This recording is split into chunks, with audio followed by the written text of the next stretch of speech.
English Marathi कोणत्याही भाषेमध्ये तुम्ही बोलू शकता. अजून तरी आहे.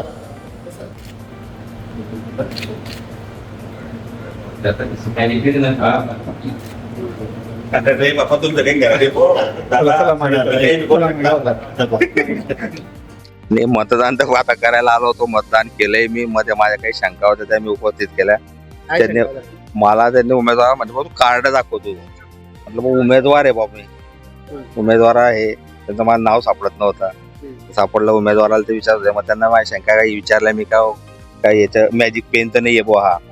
कारण मॅजिक पेन हा बराचसा विषय राहतो. मॅजिक पेन जर आपण टाकलं तो जो 1-2 दिवसांनी तो मॅजिक पेन गायब होऊन जातं. नंतर काही खेडे व्हायला नको. त्यांना मी माझ्या शंका काही उपस्थित केल्या मी तिथं. अशा शंका का उपस्थित झाल्या तुमच्या? होऊ शकतं दादा, काही येऊ शकतं.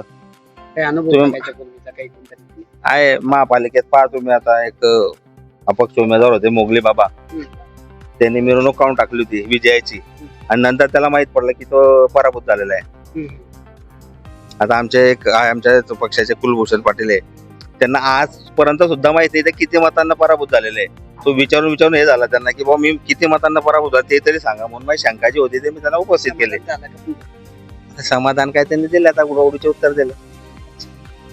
काय सांगितलं याच्या संदर्भात काही तक्रार करा तुम्ही निवडणूक आता पाहू आता पुढे नाव सापडलं नाही किंवा नाही नाव सापडलं ते नाही दिलं.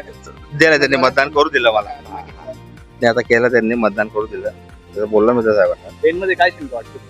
पेन मध्ये एक मॅजिक पेन म्हणून येतो. तो मॅजिक पेन आहे ना की 2 दिवसाने गायब होऊन जातात. ते आपण जे काही लिहिला ते 2 दिवसाने गायब होऊन जातात. तसा होता का पेन? नाही आता तसा पेन तर काही याचा आढळला नाही तो, पण त्यांनी सांगितलं की तसं नाहीये बॉय. तुम्ही स्वतः पेन आणि हो कळला मी मतदानाचा पेन काय वाटतं? नाही तसं काही वाटलं नाही. शंका शंका व्यक्त केली. ठीक आहे.